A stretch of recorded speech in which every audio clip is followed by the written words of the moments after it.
See, we're live now. What's up, everybody?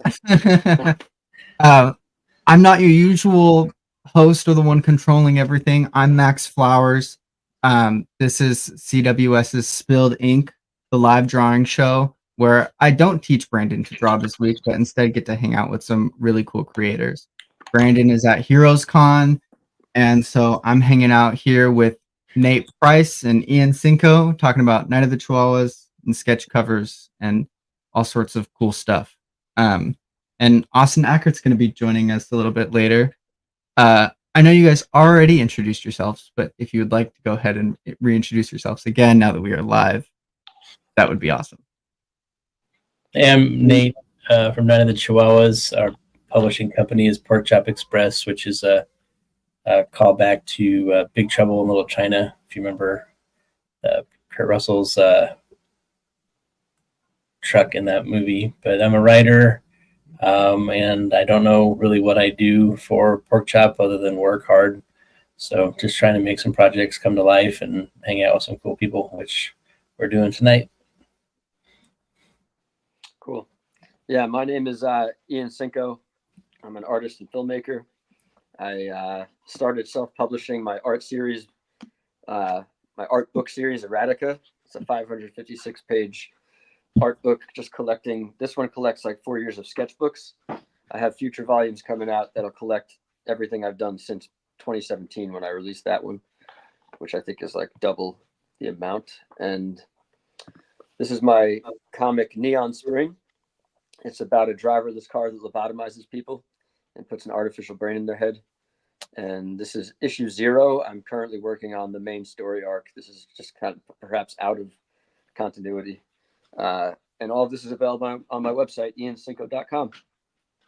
I have to say Neon Spring was my favorite comic book of last year, because I read it last year, but definitely caught me off guard and kept me engaged through the entire thing.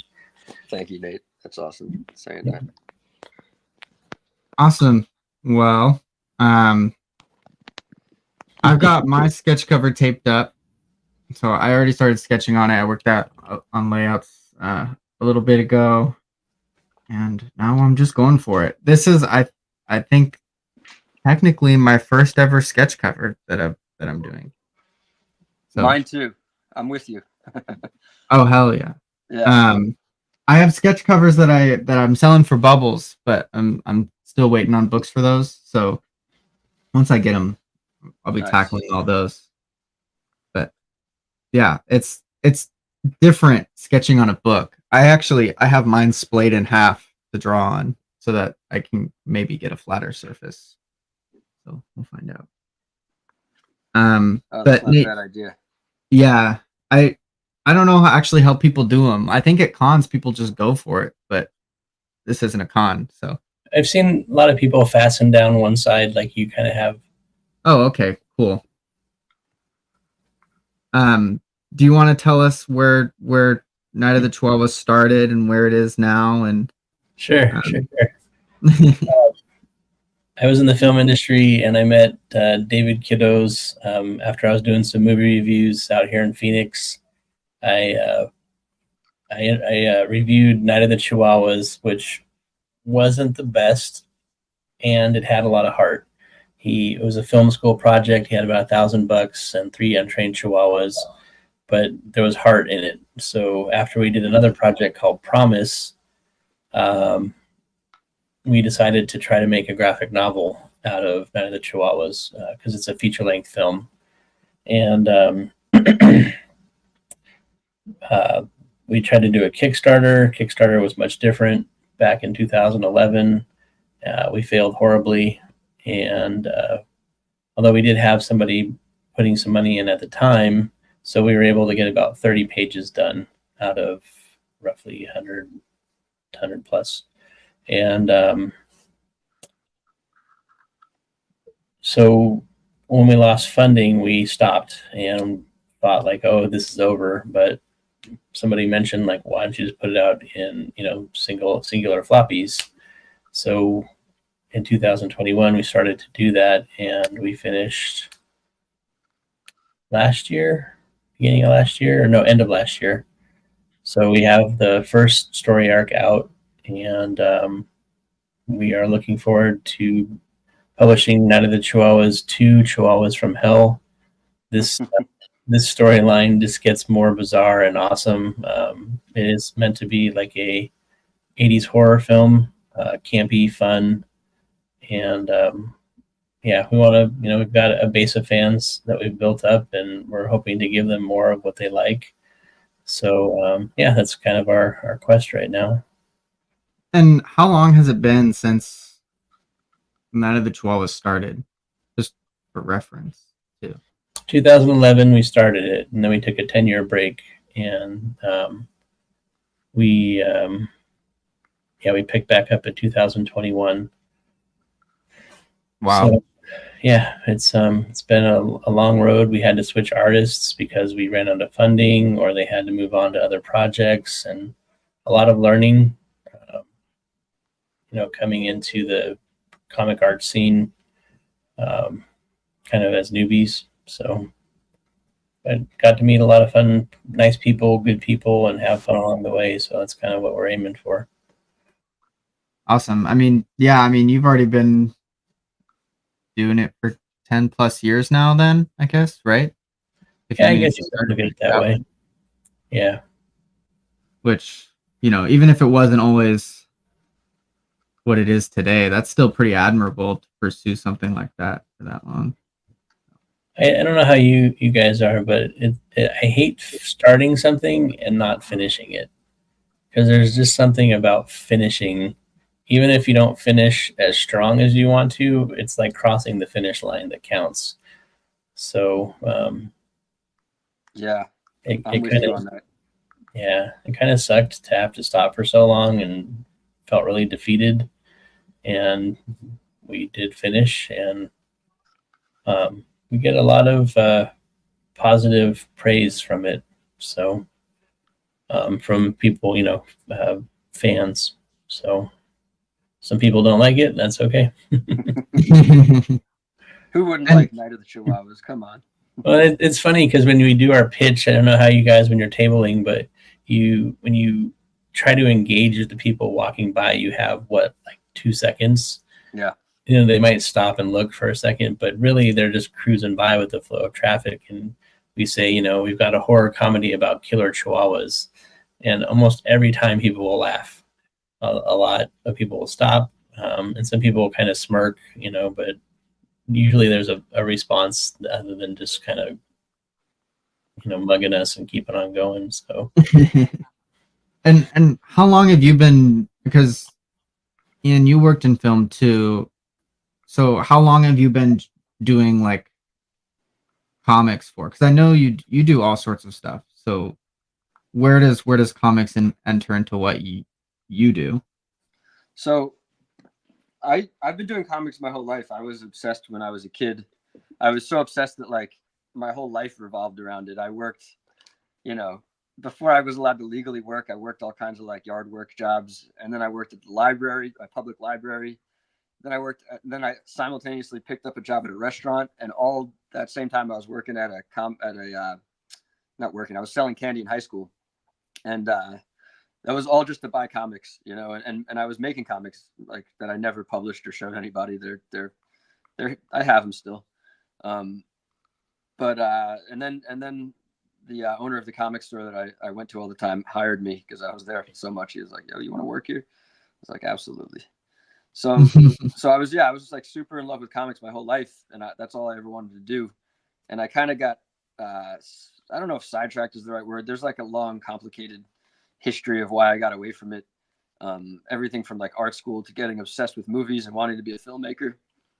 And really, yeah, I spent like probably 20 years, at least 15 years just being obsessed with movies and trying to make movies and just watching movies. And I actually didn't pick up any comics during a lot of that time, sadly. And it wasn't until I got back into art that I stumbled into a comic store called Vinyl Fantasy in Bushwick. And they became like family over like instantly. We were hanging out, just drinking beers and hanging out in the store. And slowly I just started buying, like trade paperbacks and a couple more single issues here and there. And and years earlier, I had this idea for the comic Neon Spring that I put out, and it took the pandemic and all my video work drying up to actually have the space or the ability to really just, say no to everything and just do just the comic. So, I think like a lot of people, I kind of have the pandemic to thank for the fact that I was able to put out a comic and that I got back to it. And now I feel like a very strong drive to really make this series happen and not just, put out one issue and be done. So my whole life right now is kind of around comics. I'm getting comic work. I'm trying as best as I can to work on my own comic. And that's really going to be the test of the next few years, is like, how can I make it happen? Yeah, it's doing comics is definitely a war of attrition, right? It's like sitting down at that table every freaking night to do your thing, It's a lot. I You have definitely to have a have lot a of habit of dedication. doing like everything else except for the thing I want to do most. I say yes to jobs. I say yes to everything except the comic, basically. But Yeah, I feel you there. Oh, is that Austin came in? Yeah, Austin did come in. I didn't see. I'm you. here. What's going on, man? What's up, guys? How you doing? Can you hear me? Yeah. Yeah. Yep. Okay, good. Cool. I don't know if it's the same for everybody. You sound a little quiet on my end, but I can hear you. Yeah, it's a little quiet, Austin. Can you hear me now? Yeah, it's better. Is that Yeah, better? it's loud and clear for me. You want to go ahead and introduce yourself and what you do and who you are? Sure. My name's Austin Ackert. I'm a comic book artist based out of Phoenix, Arizona. Same area as Nate. And I have my self-published book, Carmine Sunshine. Then I'm also the regular pencil and inker of Gabe's Cave, or The Adventures of Gabe's Cave. And then also I have a story in a new anthology that's on Kickstarter right now called Prismatic. That is fully funded, but reaching stretch goal territory. So I didn't even know you had that. yeah, it's another local writer out here. He did a book called Miscreant, which is actually really cool. The artist for it, his name is Noxseed. Oh yes, I know who that is. That's awesome. Dude, he's so awesome. So I was immediately intrigued when his name is Eric Williamson, the guy that wrote it. He asked if I wanted to be part of this anthology. So it's me and 3 other artists, and it's 4 stories, all about love and the strength of the human spirit in the face of adversity and cosmic. God, the writer puts it better than I can. But anyway, it's been doing good on Kickstarter so far, and we reached our funding. But now I guess one of the stretch goals is going to be like little bookmarks, and we're coming up with more stuff. We're hoping to go as far as we can with it. So That's awesome. I'll definitely track that when we're off of this live later.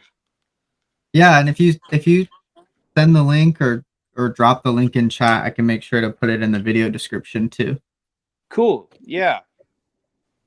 If I can figure out how to do that, I'm so technology tarded. Do you have a laptop or an iPad available? Let me see. I think I do.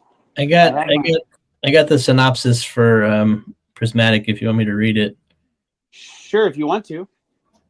Prismatic is a mind-bending sci-fi comic book anthology that will take you on an unforgettable journey through 4 captivating tales, each exploring the unyielding power of love, diversity, and human connection in the face of cosmic adversity. There you go. You can tell it right that. Yes. Yeah, Nate can be our moderator since he's not drawn. He can actually look at the screen and look things up for us. Yep. There you go. Heck yeah, dude. Austin, you have a sketch cover too, right? That you're working on? I'm just drawing a picture. I wasn't able to get all my Night of the Chihuahua sketch covers are gone. Ah. So I was just gonna draw I do have a sketch cover of Ferrell that Nate wanted me to draw, like Will Ferrell. So I've been working on that a little bit, but I didn't know if it was appropriate to have it on because we're, doing Night of the Chihuahuas and everything. So Oh, it's cool. I mean, this is a show where we just get to hang out and draw and do whatever. So okay, we're just hanging out. It's a sketch cover, so cool. Yeah. So I'm operating under the principle for mine of the phrase "bite the hand that feeds," because Yeah. I had two little nasty chihuahuas in California, and they certainly do. They're very food motivated little guys. Oh, for sure. So I got a question. I got a question for Ian. Ian, what drew you to film, and then what was the thing that was like the challenge that? I'm not saying you're done, but it sounds like you've shifted your gears. Yeah. Toward that. What happened, in your experience with the film industry? Yeah, I think what drew me is what draws a lot of people when you're young. I wasn't even thinking like a ton about career necessarily. I mean, I wasn't unconscious about it, but I was more just like, I love comics and I love movies and I love music, and I was kind of trying to do everything. I was making in high school, middle school, I was making comics, movies, and music, and then I went to art school. And while I was in art school, I think I had one teacher, maybe two. There's only one teacher I can think of right now who actually celebrated comics. Like art teachers tend to talk down on comics. And I kind of got in, I don't know. Not that I let anybody convince me of anything, but I didn't have anybody promoting comics in my life. And I was obsessed with movies. I saw The Thin Red Line, and that movie to me was like the movie that made me want to be a filmmaker. And I got super obsessed, and that's all I focused on for years until, like I said, I started making this comic during the pandemic. And there's like a lot of, sad stories about how the movie I was trying to make kind of fell apart. But I think in the end, if I'm going to make a movie, nothing's going to stop me. And really, it was like a bigger force, the force of comics and art coming back into my life that got me away from it. It was more like, I like to think of it as more of a choice and not so much like sad circumstances pushing me away from movies or anything. It's just I love comics and I'm back at it and I'm super happy. Every day I just feel happier and happier that I'm back at comics again. There's this book, I don't know if you've seen it, Ian, but Understanding Comics by Scott McCloud. Oh yeah. Max is like my my go-to information guy for stuff, and it's really cool to see kind of the bridge between panels and gutters and filmmaking. Yeah, it's been really kind of cool to see that.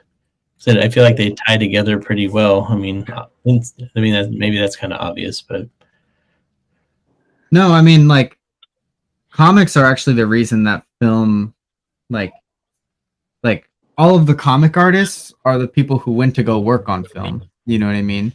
And that now there's storyboard artists, but storyboards are, at the end of the day, basically comics, right? It's just broken down a little bit differently. So like a huge part of the success of the film industry is due in part to comic books, which is pretty cool. Where did you go to art school, Ian? I went to Pratt Institute in Brooklyn. Oh, okay. Because I went to art school too. Where'd you go? But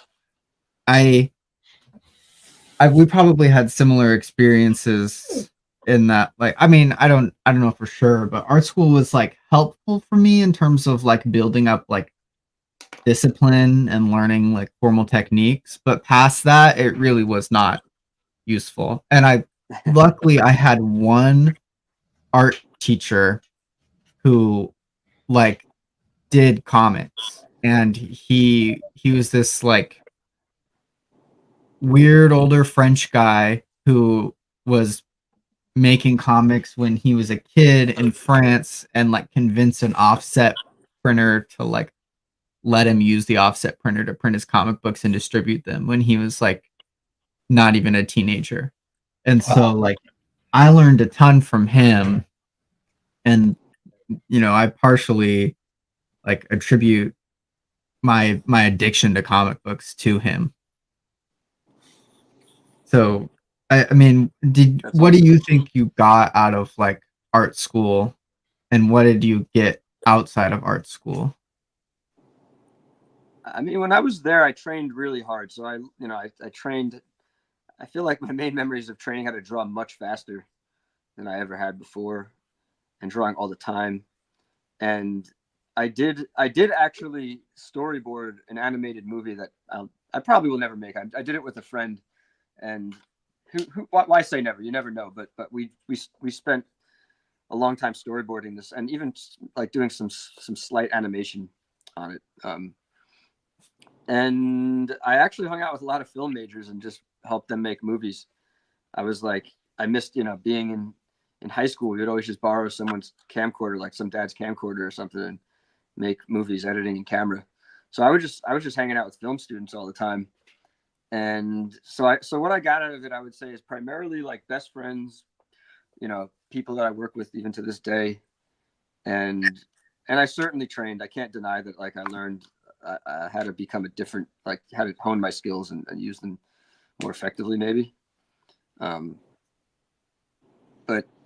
yeah, I was just on another show this week, and like, I don't really like to talk shit about it, because off the record, I could talk a ton of shit about college, but like overall, it was a really positive experience, and I really, I value all the friendships that I made. Fair enough. Yeah. Oh, what was I gonna say? I don't remember at all. Oh, it's the curse of drawing and trying to talk and think at the same time. It's hard. It's definitely hard. Yeah, I'm getting there. I can Every do week both really well, but I can't do both very well at the same time. Yeah, no kidding. I mean, it's easier to answer a question than it is to like follow up and listen. Yeah.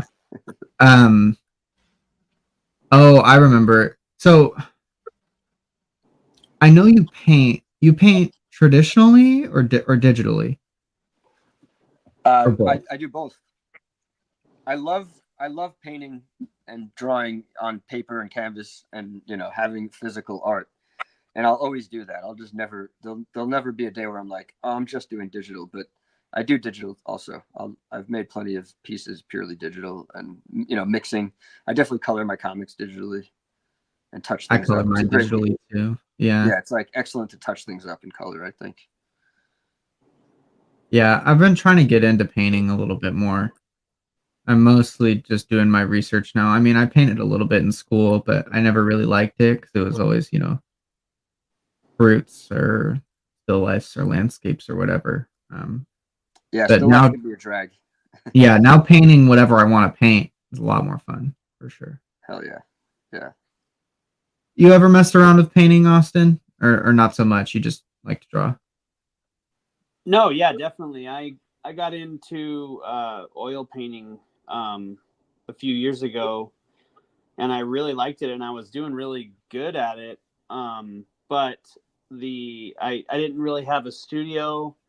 I was working or doing all of my art stuff in my kit. Like, it was like part of my kitchen in my apartment, and the paint thinner that you have to use with oil paints, it was just like, killing me. So I had to like stop, but I still have all my oil paints, and I might, now that I moved into a house, I might go and take the easel out back or something and get back on the horse.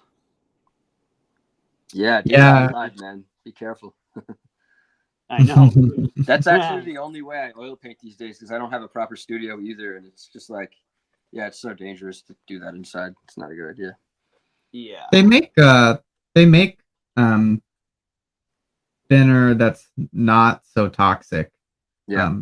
It's not perfect, but yeah, they do. And so you could always use that too. But I've been watching like acrylic painters, and like what they're able to do is, it can be on par with oil paint sometimes. Oil paint, you have so much more flexibility, right? But I mean, acrylic can get the job done if you know what you're doing. Yeah. So. Talking about painting, I'm going to throw in my 2 cents here. Ian, you do a little bit of graffiti as well? I did more graffiti last year than I have in my entire life, but Okay. I really got to a point where like I was like, why am I doing this? Do I really want to be a graffiti artist? I do street art for sure, but like Okay. if you're talking about illegal graffiti, yeah, I'm kind of like pulling the brakes on that because I want to be a sort of public figure. I use my name. Any graffiti moving forward, it won't be my name. You know, it'll be I might not talk about it. You know, like, Yeah.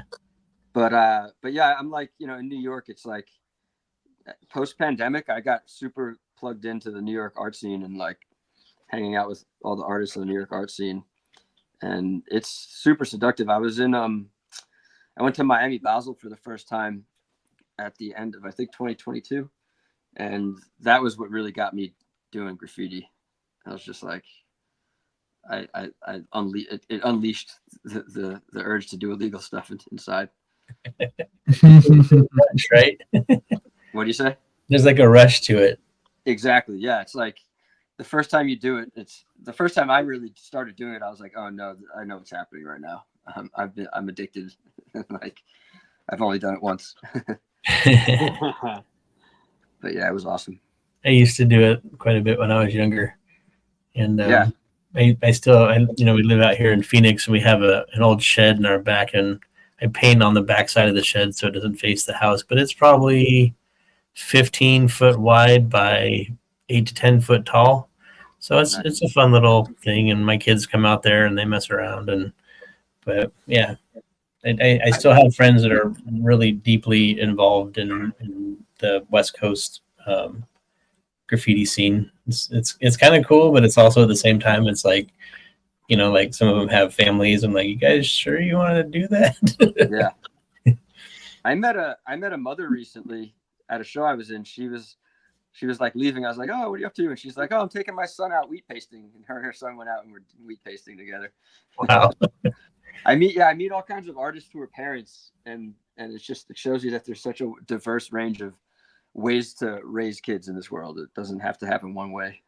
Like I have no idea how I would do it if I became a parent, but I don't know how I would be. I don't know if I would encourage illegal activity, but I know a lot of street artists will just they'll just build themselves a cement wall in their backyard, or they'll like put up 2 posts and use saran wrap. nice. Well, that's cool. Yeah, and that way you can just like legally do it on your own property. Yeah. I mean, it's not necessarily what the movement's about, but it's certainly fun, right? You know, we don't encourage illicit activities on the show, but also like live your life, have fun. You don't mind talking about them though, right? Right. I showed Austin last night, and I'm gonna put it up on the screen. You guys won't be able to see it, but have you guys heard of calligraphy? Oh, this stuff is cool. I don't know. No, It blew my mind, dude. Is it like a specific thing or just exactly what it sounds like? Calligraphic graffiti. It is. It's like calligraphy, but it's definitely got a graffiti feel to it. I don't know where to find this. I'm gonna find this guy and then show it. But I want to create a comic book cover using some of this. But I think it would be really hard because it's so intricate that it would probably take away from anything drawn on the cover. So maybe you guys can educate me on how to make it work. I'll call each one of you. Is there a link you can drop in the chat so we can check it out? Yeah, I'm trying to find. Dang it.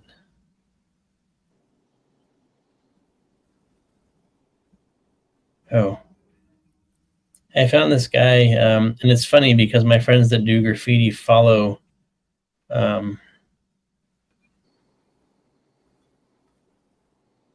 Follow this guy. Oh, Mindful Release is his thing. Shane Huss He's got about 120,000 followers. He does tattoo work. And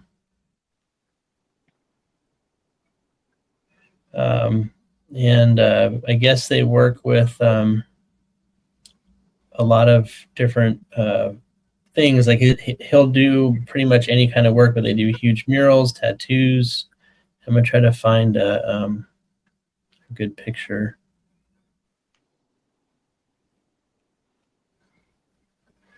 This, I don't know if you guys, I'm going to drop a link, but there's kind of what it looks like. So there's a circular thing, and that's actually calligraphy, and it says something. And I thought if you did the borders of an 11 by 17 page and then put something in the center of it, it would look pretty cool.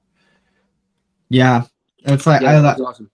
I like playing around with borders like that. It's interesting. I used to do barbed wire borders on all of my panels. Oh, that's cool. Nice. And then I stopped doing that because it gets tedious. That seems like something if you were working digitally, you could make a template that you could like stretch or double up or something, so you wouldn't have to redraw it every time. But For sure. I don't know. Yeah. But that sounds awesome. Is there someplace we can see that? No, those are in my archives. Those are some of the first pages I ever did. Nice. They might be somewhere deep in my Instagram. They're like I guess they're more abstract barbed wire, but that's what the intended effect was. That's awesome. Did you guys ever get into Johnny the Homicidal Maniac? Yes. Yeah. You remember his borders that were like letters, like saying crazy shit? Yeah. John Vasquez is just a genius. That, I mean, like, those are the kind of comics that I grew up reading. I didn't grow up reading superhero stuff all that much. So That's me too. Jonan Vasquez and Jim Mahfood were like my two biggest heroes when I was a kid. Nice. Yeah, Jim's a legend. Heck yeah. He just started a live draw show too. Really? Well, he's done one for a while actually, but he's doing one with the Ink Pulp guys right now. Oh yeah. Him and I Sean watched that Crystal. yet. I would love to meet them one day. Did Nate drop? Oh, hold on. I got to meet Jim Mahfood. I drew him a picture of his character. What is his name? The shark. Fuck. Oh my God. How am I not remembering? Anyway, I drew him a picture and he ended up putting it in his Girl Scouts number 6 of his most recent run. Nice. Oh, that's awesome. Yeah, I was like, I almost had a stroke. I was so excited. Yeah. Oh, Macho Tailfin. That's the name of the character. Macho Macho Tailfin. Tailfin.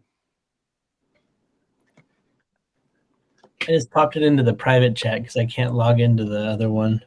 But I don't know if somebody can copy and That's paste cool. it over. Or you can see it. I coming into like doing comics, I feel like there's so many comics and there's so many things that have been done. Like how can you make it fresh or fun? If you are looking at a wall of 100 comics, like what stands out? And I don't know. I mean, I'd like to play with some of these ideas, like doing calligraphy, or I haven't really seen a lot of graffiti on comic book covers. I don't know if there's a reason for that, if it like turns off a certain crowd, but Yeah, I like, think there's an opening there for sure, man. yeah. What do you guys think about like cover composition? I mean, like the thought process wise, like what's different about it from just doing a regular illustration or a page or whatever it is that you're doing? Who wants to take that one? I have a thought, but I can wait. Been talking. Go ahead. One of my mentor guys, he's a muralist, and he said that high contrast always draws the eye. So it doesn't have to be, some of these covers that I see with 20 superheroes on it. It looks really cool. The art's really cool, but it doesn't really stand out. Maybe you don't have to when you have a name like Batman or Spider-Man attached to it, but he said something about, stand back 15 feet from a wall and look and see what sticks out. Like what are the things that draw your eye? And a lot of times it is a high contrast. It doesn't have to be super crazy intricate. So like I love a good cover where there's like no background but just a super solid figure. Yeah, I mean, it's funny because I know on movie posters they're contractually obligated to do those like montage covers because the agents negotiate getting the actor's face on the poster. But I don't think that's the case in comics. So I don't know what the deal is really. I just like anything that's weird, anything that's like unusual. I just picked up here. Let me grab it.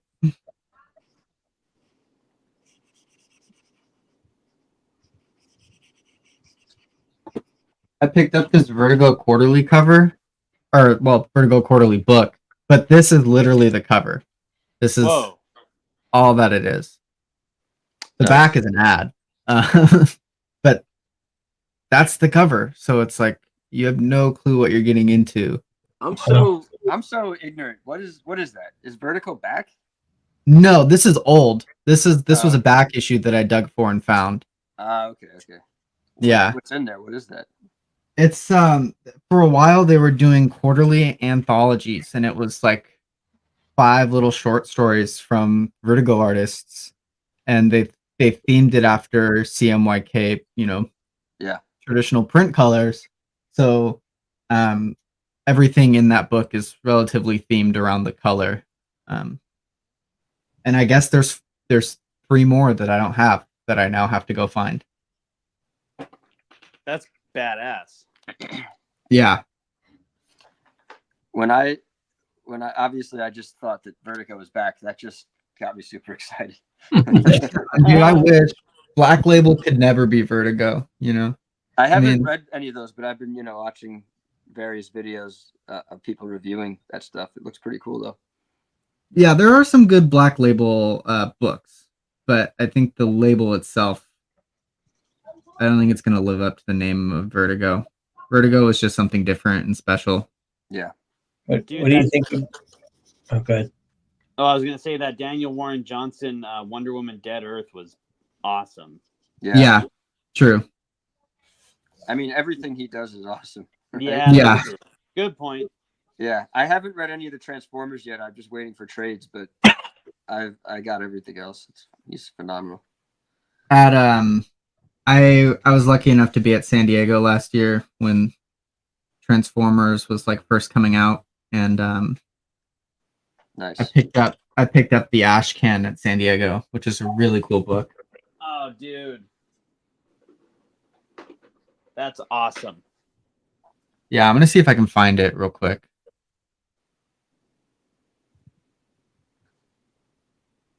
Talking about like Vertigo, have you guys got to check out anything like Distillery or heard anything about Tiny Onion's book that's coming out? No. Do you know that James Tinian started his own imprint?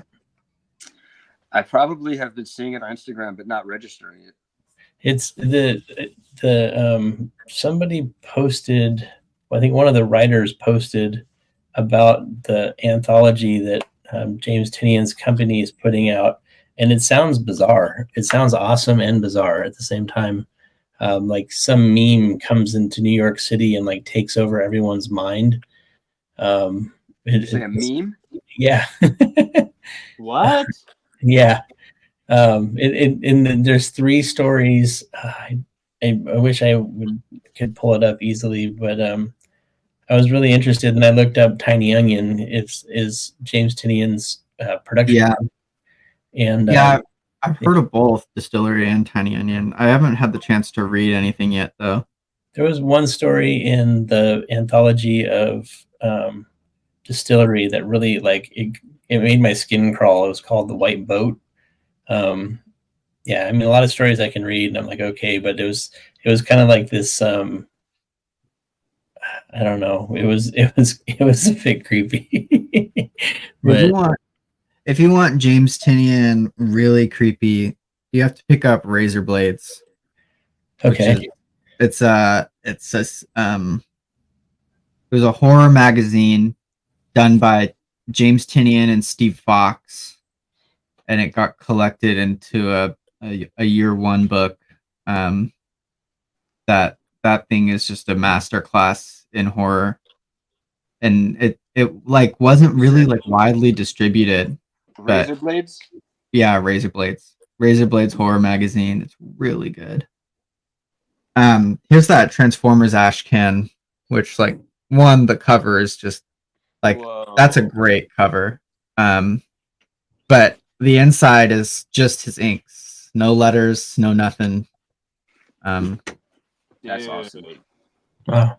Yeah, so it's a good study material for sure. It's got the halftone that he used in the corner here, but it's got the I forget what it's called, but it's when it gets printed wrong and then it gets those weird patterns on it. It's called like a moire pattern or something like that. Yeah. This spread is insane. Dude. Yeah. All the hand lettering done, white out. I love Redacted pages. They took panels out for the ash can. That is crazy. He's someone whose work is like really good, would be really great in an artist edition, you know, like Oh yeah. I mean, all art is better in an artist edition, but it's like the amount of work, the way he works is so interesting because he's just like he's so free with it. He doesn't worry about making mistakes, and he's painting over things. And I'm pretty sure he works super fast, you know. Yeah. Yeah. He did put out an artist edition. Was it Murder Falcon? No, Extremity? No, it was Extremity. Yeah. Yeah, I wanted to get that. I was super broke at that moment, and I let the Kickstarter go, but I might try to pick it up now. Yeah, I'm still broke right now. Me too. I'm like kind of bitter about how much people charge for artist editions, you know? Yeah. Because I know the book is expensive to print at that size, but it's not that expensive, you know? And I think it's more important to get that kind of material into people's hands than it is to like gatekeep it as a collector's item. But dude, I study every artist edition that I can like get my hands on when I walk into a shop and there's an artist edition. I'm like, please, can I go look at it? And they're like, absolutely. Yeah.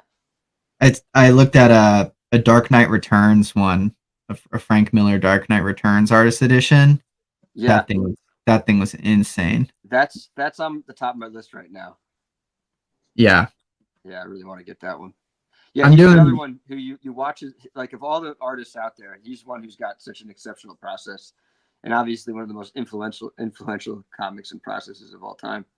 But yeah, that artist edition, it's just so full of like interesting choices, and you can really see them in the artist edition where you don't see it as much in the printed the final print. Yeah. Yeah, I don't know, man. I'd love to get some sort of artist edition out there, even though like I'm not doing anything revolutionary, right?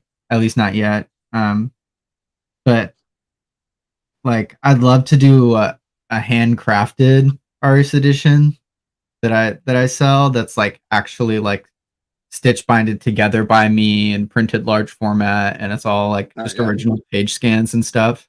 Hell yeah, man. When I shared this, I don't know if you guys can see it, but this was Stephen Platt. It's kind of clunky. It feels handmade because it doesn't sit right. The pages are kind of been weird, but it's all his art. If you guys know Stephen Platt. Oh yeah. There's an artist out of Toronto named Jeff Monk, and he does kind of these highly detailed drawings. And I guess Stephen Platt was a really big influence on him. So he told me to grab one of these, and I did. It doesn't disappoint. This guy puts a lot of effort into is what he does. Yeah. But it definitely has like a homemade feel to it.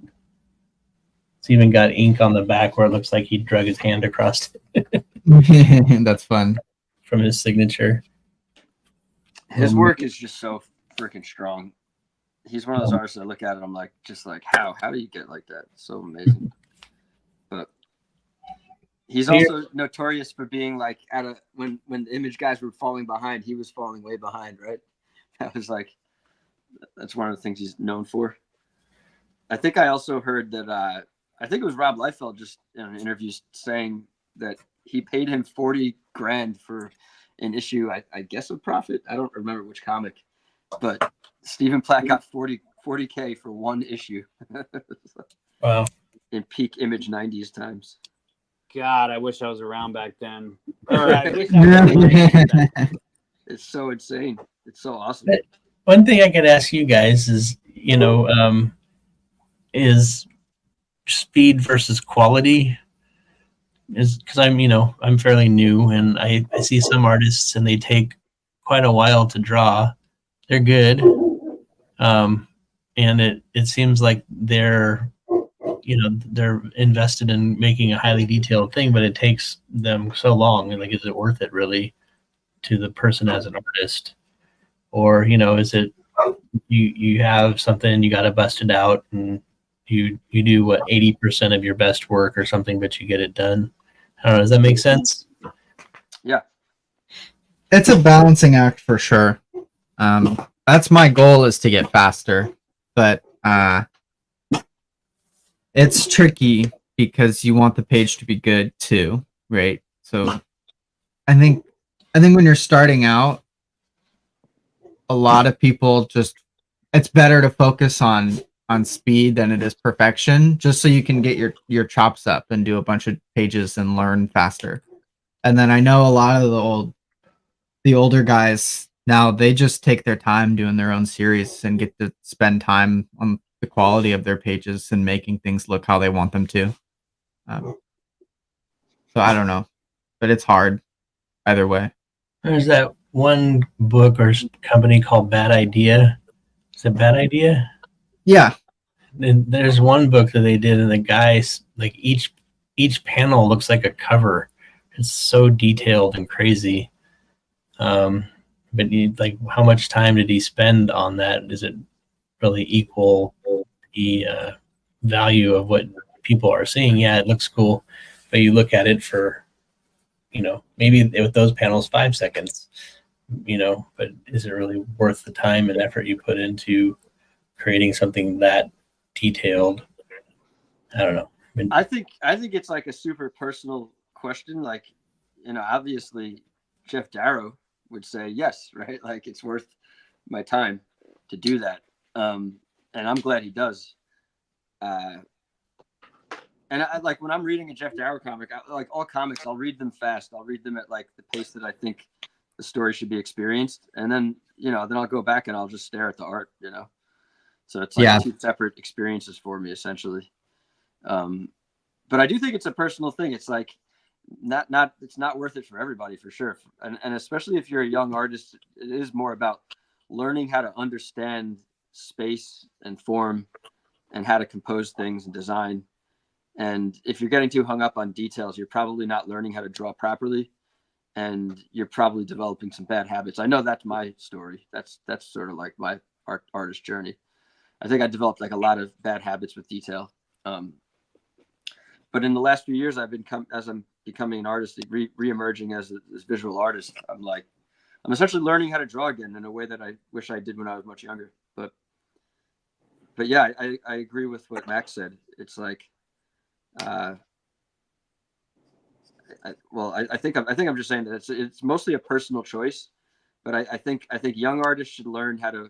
It's not so much about drawing fast. It's more about not getting so slow and hung up on details and learning how to draw and understand. That's what I think the distinction I would make is. And then, yeah, like Max said, when you're older and more established, that's a great time to slow down and use all your knowledge to make your masterpieces, It's like, Yeah. I think you're right. There's not a right answer. You know what I mean? I think at the end of the day, you have to do your own journey, but comics aren't about making a perfect panel. They never have been. It's always been about telling a story. Yeah. What was it? You were just mentioning the Ink Pulp podcast. Was it Scotty Young was on, and I hear a lot of comic artists talk about how this is a disposable medium, and they're very conscious of the fact that people are just like flipping through it really fast and maybe not throwing it away, but they're flipping through it super fast and not really looking that closely. But I don't think that's a reason not to like strive to make something epic and according to your own desire, if that's what you wish, But it is important to know that we're working in a medium that's considered semi-disposable to a lot of people. And I think that you're absolutely right. What I think is interesting to bring up though is that I would also put film in the category of disposable medium. It's just everything disposable now because there's just so much stuff being made. Right? Exactly. That's exactly my point, right? Yeah. And so like, but there's at the same time there's still so many people who watch a film over and over again and study that film, and it's like their favorite movie, and it's not disposable to those people, right? Yeah, I would say none of this art is disposable to me. I love it all. As a collector, I think a lot of us are collectors, right? So it's not really disposable. So I don't know how true that argument really is. Yeah, I think you're right there. But people do consider it that way, right? So it is interesting. I think your whatever you're making has to kind of work both ways, right? Mm-hmm. It's got to be a story that's compelling enough to read the first time, and then it's also got to have enough in there that it's worth reading over and over, Yeah. I think the beauty of art, and whether we're talking about comics, movies, or music, it's like there's such a range of things that people have created and will continue to create. And that's really the beauty of it. It's like you can just think back to like the things that inspired you the most and what got you into all this in the first place. And it's probably like a super wide range of stuff. I mean, obviously some people tilt more in one direction than another, but I think, speaking for myself, it's like if I laid out like 50 of my favorite comics of all time, I'm sure some of them would be super, super detailed. Obviously, like I would put Jeff Darrow in there and Greg Capullo in there. But then, I love that guy, Scotty Young. I love like a lot of people who do super quick stuff. Daniel Warren Johnson is freaking amazing up there also. But yeah, I don't know. Calvin and Hobbes, right? Like, I don't think Watterson was taking forever on his drawings. I think he probably did them semi quickly. He had to. Yeah. To meet editor or like what's it called? Syndicated deadline. Yeah, syndicated deadlines. You have to. Yeah, it's not an option. You move fast. The theory is that he would blast through the dailies, and then he'd spend all his time on the Sundays. Oh, nice. Yeah. I think so. We're talking about like cartoonists, right? And I think what drew me, whether like long before I overthought any of this stuff, and I was just obsessed with what I loved and what I thought was cool. What really drew me to cartoonists is that they're so fast. You watch them sit down, it's like, holy crap, they just sketched out that face in like a matter of seconds, and then they just refine it from there. So I think whether I work like that or not, that's kind of what drew me to this in the first place, was artists who can work really fast. Yeah, it's always been impressive to me too. Yeah. I think you can only get there with practice, though. Yes. Speaking from experience, I've worked very fast without understanding what I was doing, and I have piles and piles of garbage as a result. I think we all do. Yeah. Oh, yeah. That mentor of mine, the muralist, he told me that he has some friends that are artists that will put out, one canvas for every 100 that they're actually proud of. When I did video editing, I would be so worried about little things, and he told me to do 80% of my best work 100% of the time, and people were usually happy with that. When I take it to a client, sit there and fret over little things so much. Oh man, Yeah. When you're talking about clients, that's like a whole other thing. Because I'm not making. I think most of us we're not making these comics for anyone really but ourselves, even though we are trying to sell them. But yeah, Yeah. when I'm doing like client work, I'll change everything up just to get the job done sometimes. Me too. Oh yeah, me too. Yeah, it's like it's certainly different working on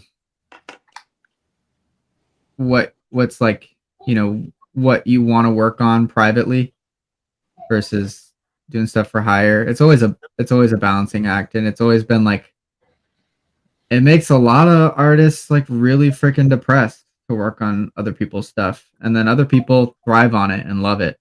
So Yeah, that's another thing that's like really personal as to what you yeah, prefer to do.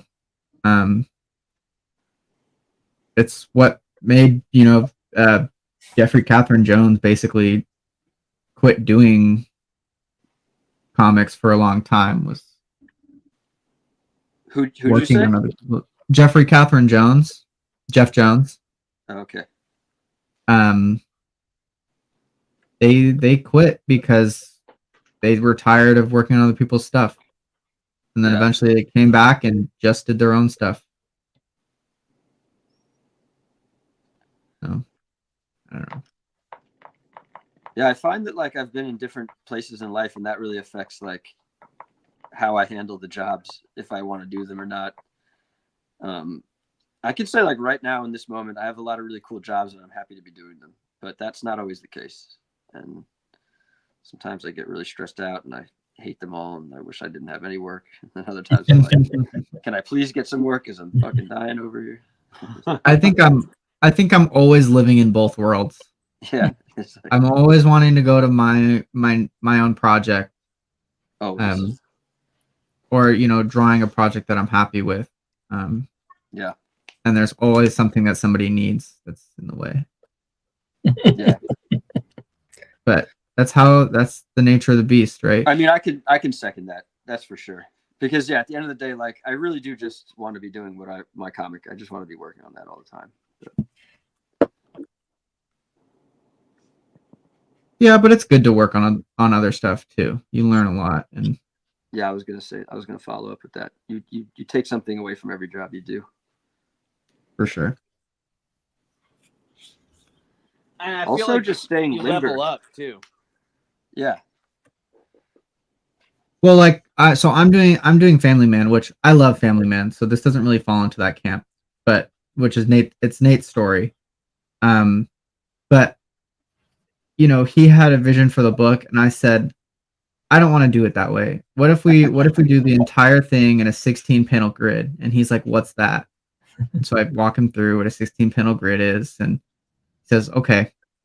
And so now I'm learning how 16 panel grids work and trying to break the rules myself and figuring out how to tell a story that way. So I'm using his book to level myself up. Awesome. Very cool.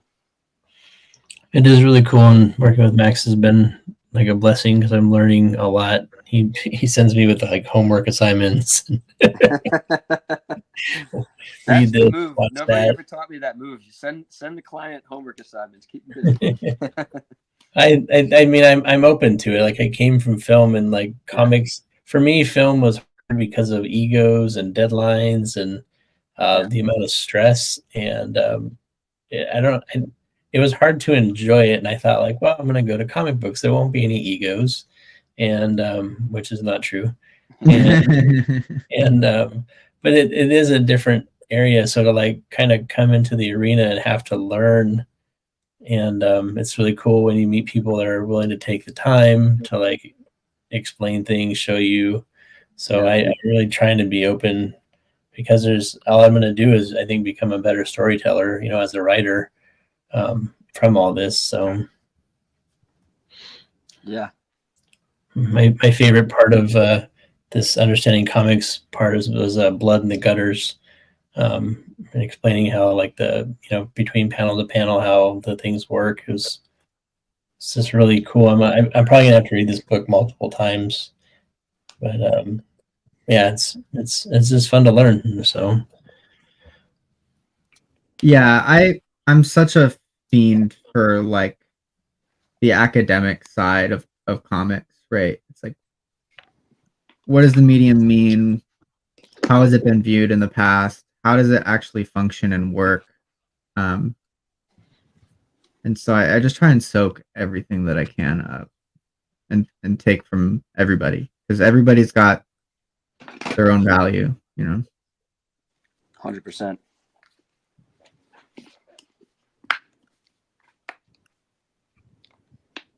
We're getting quiet now because we're working on our stuff. what's that you're working with, Ian? Sorry, what'd you say? What are you working with now? What did you just squeeze out there? Just a little white acrylic paint. Okay. Mm. Basics. Yeah, I don't know if we got an hour left, so I might as well just pump the brakes a little bit. These are like my typical tools over here. I use I don't use pencil so much unless I'm doing like actual comic work. So the more I do comic work, I pencil, just because I feel like I do have to level up before I go to inks. But oftentimes I'll just go straight in with one of these two brush pens. This is the one's a Pentel and one's a Kuretake. This is a Kuretake. And the thing with the Kuretake is it's water soluble, which I love. I love that. I'm about to work on it right now, and you'll see that like when I take this is also Kuretake. This is like a water. You refill it. You just put water inside, and you can it turns into ink wash instantly. And sometimes that's great. I usually like doing that when I'm making my own like erotica fine art pieces every day. But when it comes to the comic pages, I don't want if I'm going in with a white paint, I don't want it to bleed. So I use this one, which is not water soluble. And those are my main tools. But then of course the classic Micron pens. If I'm doing super, super detailed work, I'll every now and then I'll break out even like the smallest one, the 005 Micron. I always break them. Yeah, they're so easy to break. I mean, I have so many Microns that just don't work, and there's still plenty of ink inside. Yeah, that's why I went to a quill, is because I would just break my pens. Yeah, I want to get back into those. They're fun. I didn't like them for a long time, and then I figured out how I like to use them, and now I can't stop. That's awesome. Hey, I got one thing real quick. Hey, Austin. Yeah. Can you put Will like to the top left of where it says Feral? Yeah, I was gonna do that. Yep. Okay, I just want to. Yeah, I'm loving that. Left, like up here. Yeah. Okay. I was gonna put it like right above. Okay, that's fine. You want it over here? Yeah, I didn't want to cover up too much of what they have written on the cover. So. Okay. And meanwhile, there's me, and I literally whited out Chihuahua. No. I get that. Yeah. I just did the same. It's fun to see how said that. It's fun to see how people attack sketch covers. I don't know if you guys saw, but Ryan Stegman did a sketch cover for us at Fan Fusion, and I'll put it up there. He did. It's Ren from Ren and Stimpy, but totally nice. Killer Chihuahua sized. And talking about fast, the guy did it in just a couple minutes. It was pretty bizarre. Awesome. And then those guys are making so much money, like $50 a signature, $250 for that thing. I think it took them like less than 5 minutes. It's crazy. But I'm gonna turn around. Things to aspire to. Yeah, I'm gonna turn around and put that into a Kickstarter so that it can be a reward.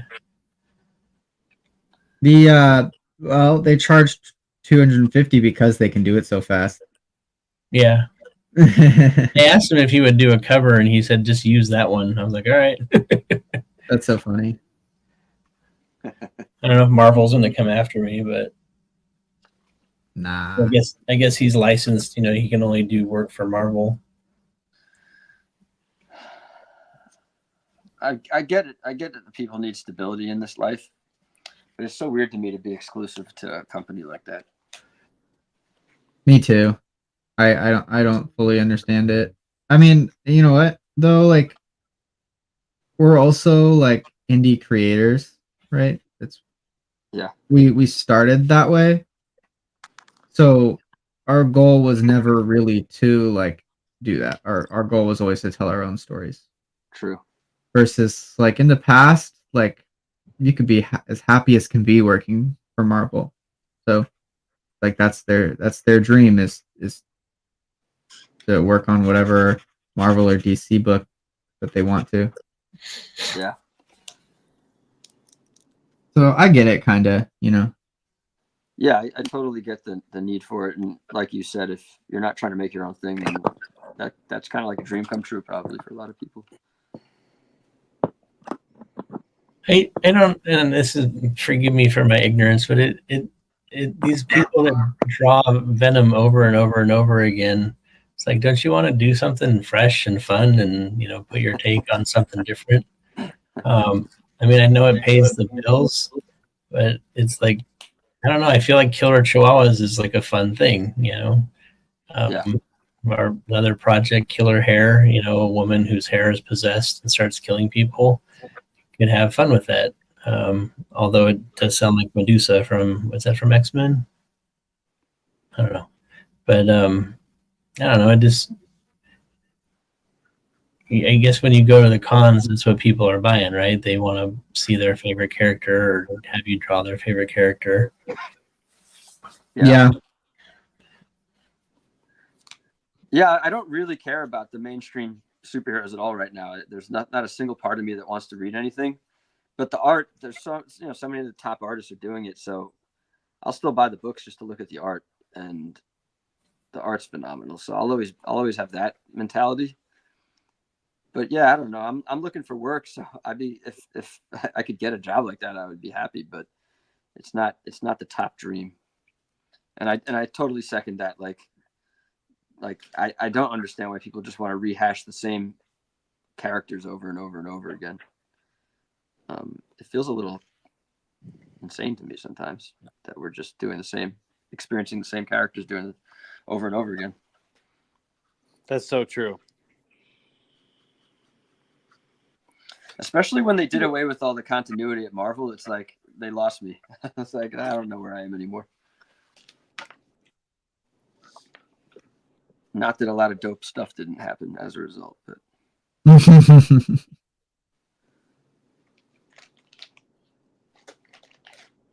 Have you guys Yeah, I been don't know. watching?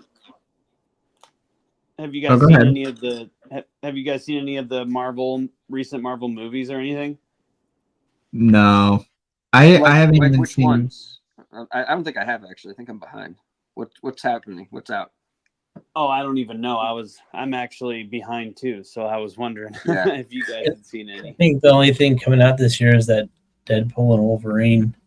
Oh, that No, looks good. I'll run out to see that one. For sure. Yeah. I haven't seen anything since Infinity War Part 2. I didn't even watch Infinity War Part 2. I said I'm not interested and haven't gone back since. Now Yeah, I you just watch didn't miss much. now I just watch B movies. I love Infinity War Part 1. I thought it was incredible. Yeah, that was And- a good movie. And I think Infinity War Part 2 has a lot of incredible stuff too. But the ending, I don't know. I don't care about the ending at all whatsoever. I mean, I just think it was pretty next level. And plus the unique thing with that one was I think they did a really good job building up to it with all the movies building up to it, but I don't really see them doing that right now. I feel like they've fallen off since then. I think a lot of people feel that way. Yeah. Yeah, the whole experience was like a global phenomenon to be a part of. Like everybody was excited about it, Yeah. except Max.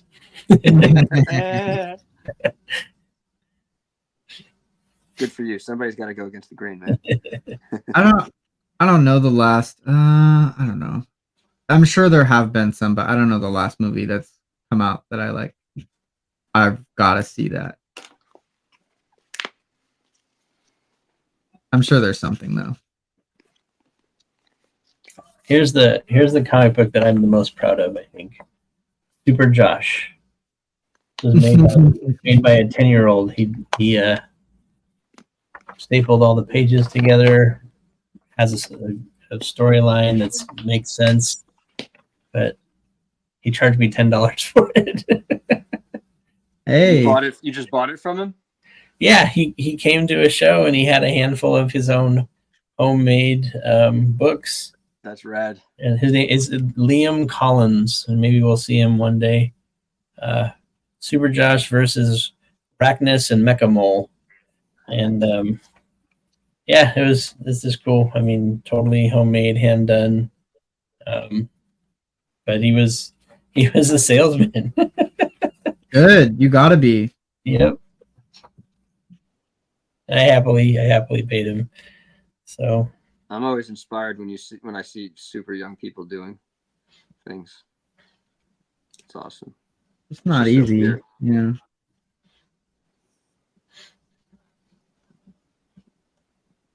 I don't know if you guys know, but Austin finished his Will Ferrell sketch cover. Oh yeah. Oh hell yeah. I didn't get to see. Put it up. Can you see it? Yeah, that's Yeah. awesome. I mean, I'm looking at it really small on my phone right now, but are you going to post that later? Yeah, I'll post it later. Nice, man. Very As cool. long as it's okay with Nate, right? Making my wild dreams come true. I'm getting there on mine. You guys' art looks awesome. This is fun. I'm glad we're doing this. Thank you, Yeah. Max, for hosting, and Nate. Yeah, of course. I'm happy to get you guys on. Thanks for including me last minute too. Yeah. Yeah. How far are we into the show? I Hour and 12. 8:20.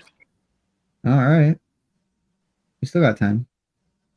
I'm trying to pace myself here. How long does it go for? If you gotta go, you're welcome. You're more than welcome to go.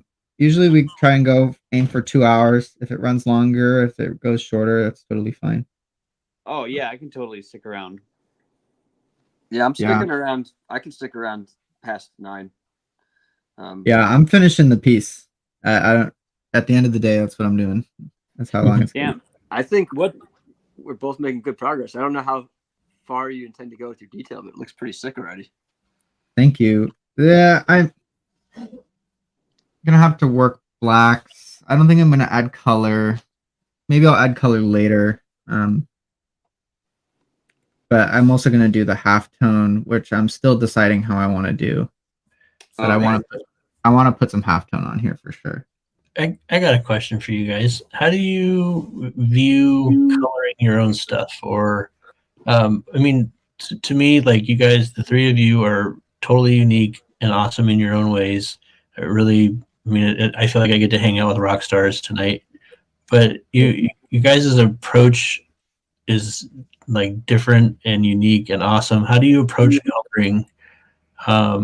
Like Ian, I see some of the stuff you color and it like blows my mind. I'm like, whoa, like where does this come from? Like, I can't refer to anything that looks like that in my mind. Max is coloring Family Man in a particular way, one for ease, but also it looks super cool. And Austin's colors, I think, since I've known him, have progressed and really pop and blend well. And I don't know if you guys have anything to say about coloring, but I certainly do. Who wants to go first? You take it, man. Hell yeah. Yeah, I fucking love color. I mean, I feel like it hits you so viscerally, and it's really tempting to go black and white, like manga style, and crank out a giant body of work. But then every time I get close to thinking about that, I'm like, but nah, I should just color this, and I color it, and I think I'm going to stick to the color. But yeah, I feel like I part of why I like what I do is because I don't know what I'm doing. I mean, that's not entirely true. I know how to paint and I know how color works, but when it comes to like digitally coloring comics, I still feel like I'm really new to it. So I feel like when I look at Neon Spring, my comic, for example, I'm like, I'm happy with it. I look at it, I'm like, I definitely did things that I couldn't have paid even the top paid colorists to do. You know, like they just would never have done it because they have their way of doing things. It's kind of industry standard or their way, whatever, however you want to look at it. But I did weird things. Like I took pages from my own comic and overlaid them and squeezed them into like, let me just take it out and show you what I'm talking about. I'm putting a couple of covers up right now. like this page, for example, right? You see what I'm holding out here? Like this city in the background, that wasn't even drawn. That was like, I mean, it was kind of drawn, but I basically laid in images from other pages to make this building in the background. And I just don't think a colorist wouldn't have done that, you know? No. But then on the same note, like to flip it a little bit, because I'm slightly bragging right now. I showed this to Jay Lee, right? One of my favorite artists at San Diego in 2022. And he's the only one who shit on my color. He was like, you know what? This looks really nice. It looks very cinematic. It looks like it probably reads very well, but I think your color is going to ruin the experience, and you should really hire a colorist. How funny. So I didn't take that offensively at all. You know, I was like, I actually know what he's talking about, because I'll look at like these two pages I think are terrible. Like I definitely want to recolor it or hire a colorist to fix these, you know, because I really didn't know what I was doing. And I had to learn how to flat on this comic. I had never flatted ever in my entire life until I was doing this. And I colored this page without flatting. And then when I got to this page, I didn't flat it again. I just dove in, and like 3 or 4 days went by and it still wasn't right. And I was like, oh, this is never going to work like this. It's going to take me forever. So that's when I stopped, and I went to the tubes of YouTube, and I learned how to flat. And I think flatting is like a super valuable process to the comic coloring, to comic coloring specifically. That's like super important to learn and valuable. Again, it depends on what kind of comics you're doing. There's so many different ways to do it. And part of the joy of color, like art in general, is just the massive variety of things that are happening out there. So, yeah, I mean, that's the way I'm doing it right now. But I would love to experiment and hear what everyone else has to say about color too. I don't know. Color, I think, changes depending on what the art looks like.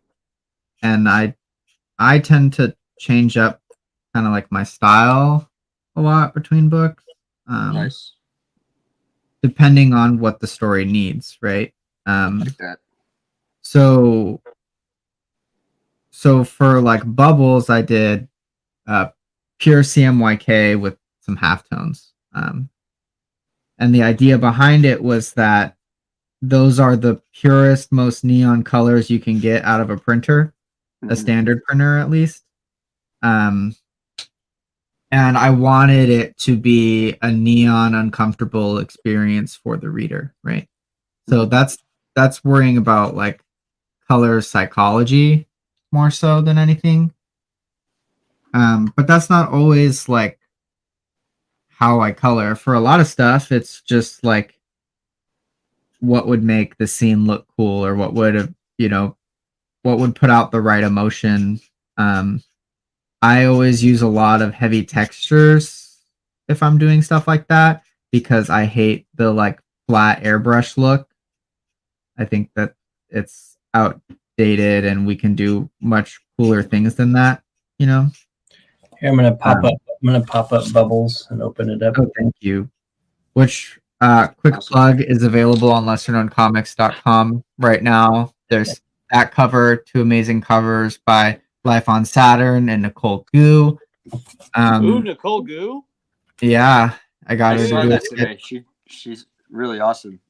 Yeah, she's an amazing artist. And I mean, she's awesome, but I meant the cover's awesome. Cover's really great. Oh, yeah. Shout out to Life on Saturn, man. That's awesome too. Yeah, they were kind enough to give me the original art for the cover, which is very cool. Yeah. I don't know. I'm stoked about the book, but the so there was very specific color psychology behind that. Um, that's which isn't always the case, but I think that it's something to keep in mind, right? It's like how will that color physically appear on the printed page? Because it's going to look different on your computer monitor than it is physically in real space. Yes. Which is a whole thing about learning your color profiles and learning what looks good and what doesn't. And Yes. color is just this hugely technical, but also hugely emotional sphere to work in. So True. it's very, very tricky. Yeah, the colors really do affect the emotion. Yeah. Props to good colorists out there. You know what I mean? Like, 100%. Who's Daniel Warren Johnson? Is it Mike Spicer? Is always Yeah. his colorist. He's Yeah, pretty Mike. good. Yeah, Mike's a great colorist. Because Daniel already has so much in his inks that he doesn't need a lot of the like extra fancy stuff or texture overlays or stuff like that. He's got it all there in the art. So That's Mike's true. job is to contrast it and enhance it and make everything clear and readable, which he's talked about. I've seen him. He colors a lot of Maria the Wolf stuff, and she's another artist that's just like unbelievably unique and like I'm so jealous. I wish I could draw like her or like James Heron. I forget who his colorist is, but the guy who colored in Ultra Mega, that was a really cool color palette that they used. Here, I got it. I actually have that out right now. I just read it. Dave Stewart. Oh, Dave Stewart, that's right. He does Magnola's work. Dave Stewart colors Magnola. Oh wow. That Yeah. makes sense. What a life. Art's so awesome like that, the way it pairs up such different artists together. It's so amazing to go from working for Magnola to James Heron. For sure. You guys make me feel like such a simpleton. I know nothing about any of that, like how it'll be printed. Like I'm sure if you were to look at Prismatic, because I colored that whole thing digitally, and I had just gotten an iPad and just gotten Procreate, and when I look at it, it looks like something I would have colored using Photoshop like in 2000 when I was in school. But I mean, other people like, Eric says it looks good and it is really like bright. And I like go for that psychedelic kind of look. I usually color all my stuff with markers, like alcohol markers. And they're the really cheap ones too they're from Ross. So it's not even like I'm using Copics or anything or some fancy brand, but they still are like super bright. And that's like one of the things I get complimented the most on it. Like when I go to events and shows and stuff, people will be like, "Oh my God, your colors." But I don't know. You'll have to take a look at Prismatic and tell me what you think. If I did all right for not knowing anything, or if if you could do me like Jay Lee and be like, "Man, you should have hired a colorist." I feel like I don't want to just hire a colorist. I want to like learn more about how to do it better before I just hire a colorist. But yeah, I don't know. I'm looking forward to checking it out for sure, man. I'm gonna look like as soon as I'm done. Well, actually, maybe I'll look in a minute while we're talking. Oh yeah, I'd always rather learn than hire somebody else to do it. It's like I want to learn everything. Let me do it. I just feel like it's a very risky thing to hire people to do things that you don't understand, because then you're kind of at their mercy, and it puts me. Yeah. Especially when the bill starts racking up, it gets very stressful to think about that. But and that's what I was gonna say when you were saying that about Jay Lee and if you were gonna hire a colorist and stuff, I was like, but that Neon Spring, the coloring in it it's like totally unique to you, and I feel like you totally put your fingerprint on that book in every way that you could. You know what I mean? Thank you, man. Yeah, I mean, I think I did, and I think when I do hire colors, there's going to be some element of me having to like onboard them into like whatever weird developments I make on the next few issues. Like this is how I'm doing this. Of course, I know I'm gonna like welcome their input, and if they want to do something, we'll work together. But it's like, yeah, I don't know. I feel like every project we make, especially when we're making our own indie projects, we do have to develop our own language. If that sort of way of talking about it is outdated, it's like it's just its own logic. Every comic, every story develops its own logic, and you have to sort of what's the word? You have to honor it. Adapt. I don't know, like just move through it, whatever it is. Definitely. You have to adapt to. I mean, even reading books, right? It's like sometimes books are really hard to read just because you're not used to that whatever storytelling device that they're using, right? So you have to like adapt as you read, and then by the end of the book, you're like in that world and you know what they're trying to convey. Yeah.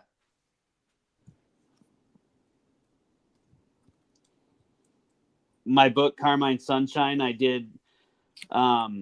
I was like, I'm going to do it black, white, and red because I think that's so cool. And then after I started doing it black, white, and red, all these black, white, and red comic books started coming out, and I was like, damn it. But I didn't put into consideration how the red that I used would like, because I did it all traditionally, and I didn't have a scanner, so I had to go to the like local library and use their big, huge scanner.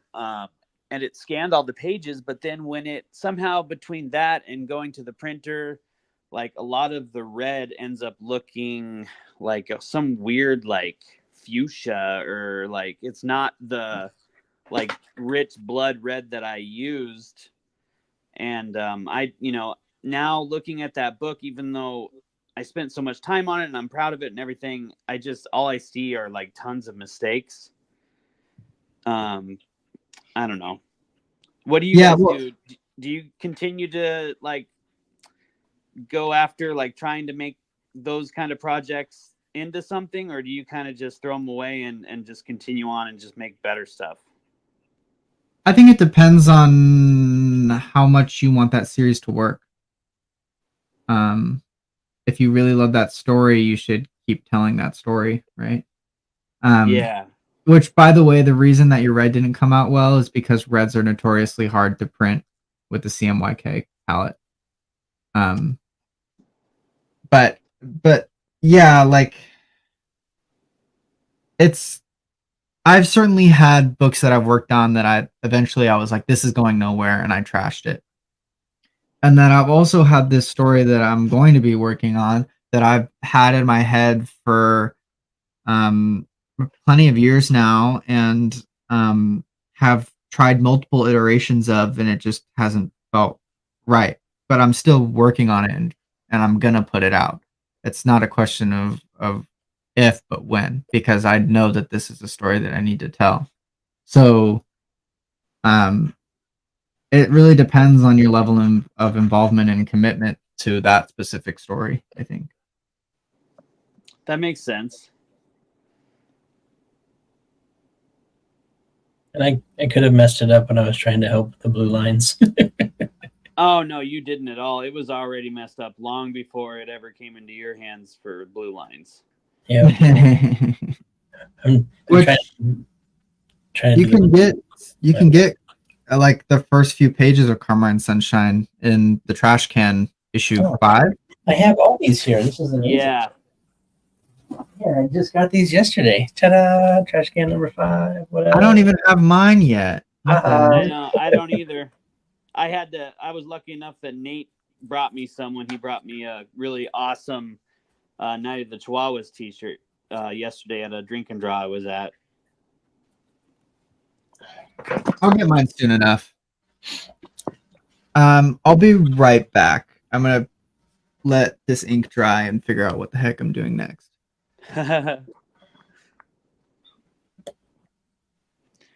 So what's new in your neck of the woods, Ian? God, there's so much new.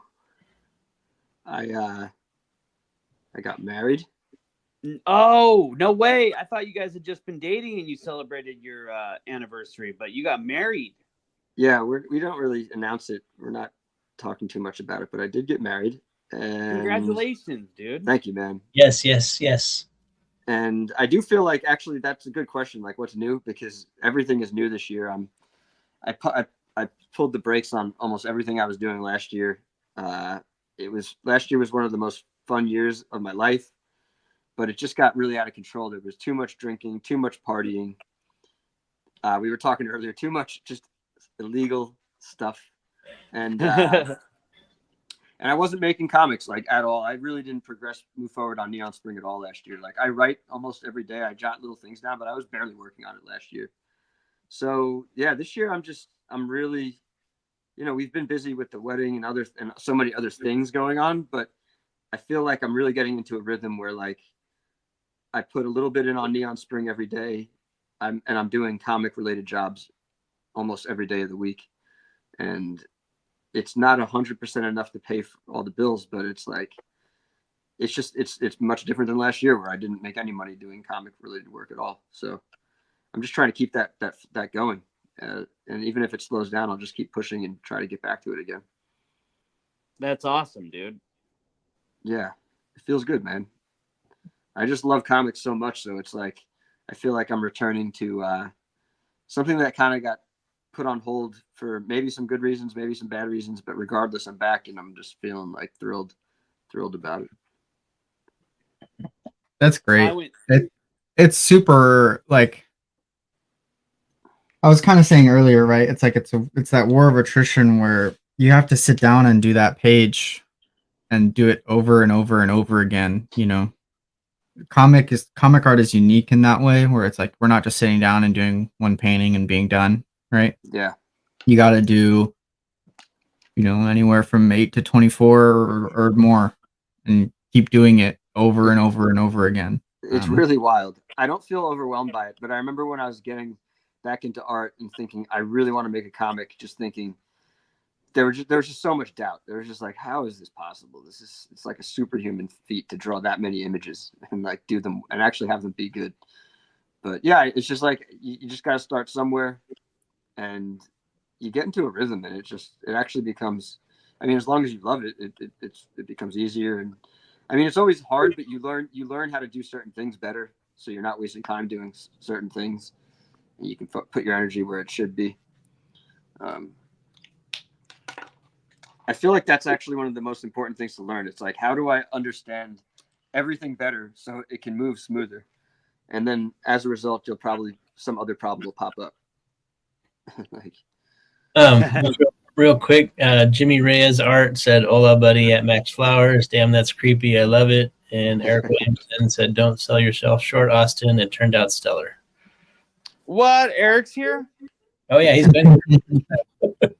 So what's up, Jimmy? I should have been reading these. There's a few comments in the chat. Oh, that's okay. Eric's the writer of Prismatic. Oh, I was just looking at the Kickstarter. So I see you did a cover. Did you do anything on the inside too? Yeah, I did I think it's like 6 pages. Nice. Because there's 4 stories, and I think each story is 6 pages. I think it's 6 pages. It might have been 8, but I think it's 6.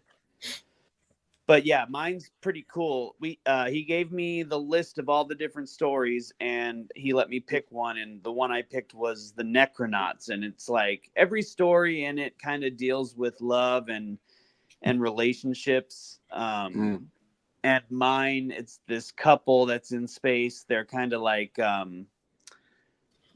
miners or something, or they go to asteroids and they like look for fossils or stuff like that. Anyway, their relationship is kind of strained as they've been on this space trip, and something happens during the story that like binds them back together, and they realize how important each other or each of them are to each other. So Nice. yeah, but I put my twist, with my art. It's really crazy and whacked out looking. So it's pretty cool. I like it. I'm pretty proud of it. And then Damon Begay is another artist out here. His is my favorite story in the book. It's called The One They Left Behind or something like that. Anyway, his is really good too. The whole book is really good. There's like a Polish artist that did one of the stories, and then another guy out here named Jose Gillian. He Very used to cool work- covers. Thank you, man. Yeah, we each did a cover. Yeah. It's a lot of covers. I know, right? I don't know if you said Eric is his name, right? I don't know Yep. if you know the answer to this. Are you planning on printing the covers in the comic or in a collected edition or anything like that? I don't think he's planning on print. I know that, they're obviously going to print the covers on, you can order my book or my cover, or you can order all the covers or whatever, but he might. That's a good idea. He's in the chat. Let's see if he responds. I always want the covers printed on the inside because I always wish I could get every cover. And yeah, that's something I intend to do, is definitely, at least in the trade paperback, print every cover in the back of the thing, or after each issue or whatever I end up doing. That's a great idea. Yeah. I love that when they do that. Like in the I got that Ed Piskor Hip Hop Family Tree omnibus, and they've got all the different covers in the back and stuff. And that's when you guys were talking about artist editions earlier. There was the artist edition of Ed Piskor. It was I think it was mostly Hip Hop Family Tree stuff, but I think there was other stuff in it too. And it was sitting in this comic book shop for the longest time, and I always wanted to buy it, but it was $150. And I was like, after he died, I was like, you know what? I'm going to go and get it now before it disappears. And I was too late. Somebody freaking came in on Free Comic Book Day and bought it. It's out there. You can get it. I got it by accident. I almost returned it, but I'm glad I didn't now. I'm like, oh, dude, you have one? I do. Yeah, I bought it a long time ago thinking it was the actual collection of everything.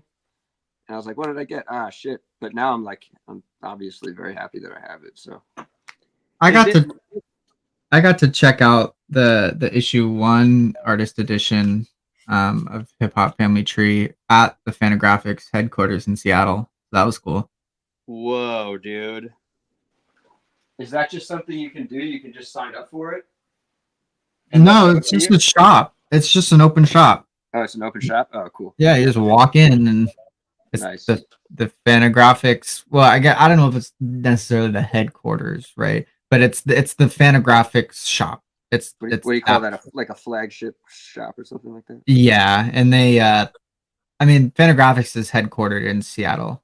So but yeah, it's the shop there. Is it kind of like Silver Sprocket, how it's like a comic shop and a publisher, or is that just their little? Okay. As far as I'm aware, yes. And Eric said that the variants will be the only ways to get the covers now, but when the perfect bound comes out, all the covers will be together.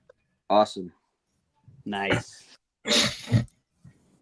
Yeah, speaking of Ed Piskor, I have all the Red Room books, and there were so many dope covers for that, but those aren't in the collected editions. Oh, really? Yeah, they're not in there. Dude, I always wished I would have had the balls to send in fan art and get my fan art in the back like he was doing, and I never did, and I'll never forgive myself. Oh, damn. I didn't even know he was doing that. I didn't. Because I think I got only issue 1, and then I was just like, I have to stick to the trade paperbacks, Oh, you got the trade paperback versions. Okay. Yeah, that's what I'm saying. It's like there's none of the covers, none of the pinups are in there. Man. Which is very disappointing because I really wish it was. Yeah.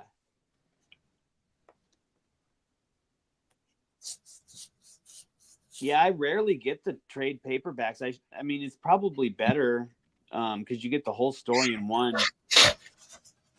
But it's at a higher price point, and I'm so cheap, I always end up, even though I'm probably spending more by buying single issues. Yeah. I almost exclusively buy trade paperbacks. I'd almost never buy. Same here. I'll get, I support, like I'll buy, if I see you guys, I'll buy your issues, but in a comic store, I don't really buy any single issues. I do dig in back issue bins for cool, rare single issues, but that's pretty much the extent of it. There's a subject, if I could throw something else out there. Yeah. The business of comics. I feel like we all kind of know a little bit, maybe me the least, but you're talking about when you buy the trades. We're getting ramped up to put out our trade for Night of the Chihuahuas, the first series, and getting a lot of feedback on like how much to charge, how to approach stores, because a lot of stores have said that they won't buy the floppies, but they will buy trades. And it's just funny coming into it, because I thought I had mapped out a pretty good plan, and it's worked well. I'm burnt out, and actually getting to turn a profit. Like I think Ian was saying, you do it even if nobody bought it, but ultimately we want to get our work. I think it's a matter of selling enough to continue to create. You need to eat, you need to pay for gas. Like there are realistic costs. So like, what do you guys, have you seen or think or experienced in trying to make it a profitable endeavor? That's the best word. I have my own opinion. Something I'm not stressing too much right now, having only one issue out. But I think it's just like a process of making and then seeing the results of the sales, and then adjusting and coming up with strategies, and slowly everybody figures out like what their price point needs to be and what type of paper, all the things you need to figure out along the way. Like I don't see it being something you need to know up front. I think it really needs to be a personal experiment. Same thing as like you have to experiment with how fast or slow you want to work, and what style you want to work in, and what kind of stories you want to tell. I think you got to also experiment with how the hell you're going to distribute your thing. And I think it's different for every comic and every creator. Yeah. I've noticed I learned a lot of what to do just from other artists. It seems like a lot of the artists, unless they're like bigger artists, because I noticed at Fan Fusion, the bigger artists charge a little more, but like everybody usually sells 11 by 17 prints for $10. Everybody usually sells their floppies for $10, and then original art varies. And then if you're like a bigger artist, you sell your prints for $20, or you sell your books, you sell trade paperbacks of your books or whatever. Like, I learned a lot just from looking at other guys' tables and like what they sold their stuff at. And I would try to keep my stuff to the lowest tier that I saw, because I know I'm just like starting out and I'm not as well known, and I don't know what will happen if I ever got bigger. If it would feel so weird to just start raising your prices and like start charging for signatures and stuff like that. I don't know if that would ever happen with me, but you know what to think about, which crossed my mind this year, is cost of living has gone up for everyone. It's not it's not that artists are excluded from that. So we just raised our prints up to $12, and it's funny that people will pay $12 for prints but won't pay $10 for a comic book. That always cracks me up. I actually sell prints for $40, and I'll sell more prints than I do my comic almost every time. Wow. No way. Yeah. That is crazy. Yeah.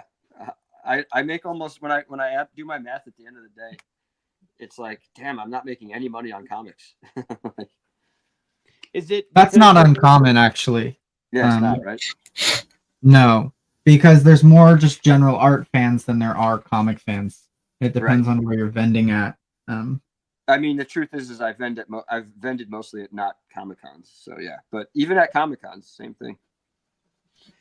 Yeah, I was gonna ask if it was because you're more known as like a fine artist, or like a like a not you're not as known. Like it seems like you're pretty well known out in New York for like being an artist in general in like galleries and stuff. Yeah, that probably. I mean, yeah, most of the events I've vended at aren't comic related events, so that's for sure.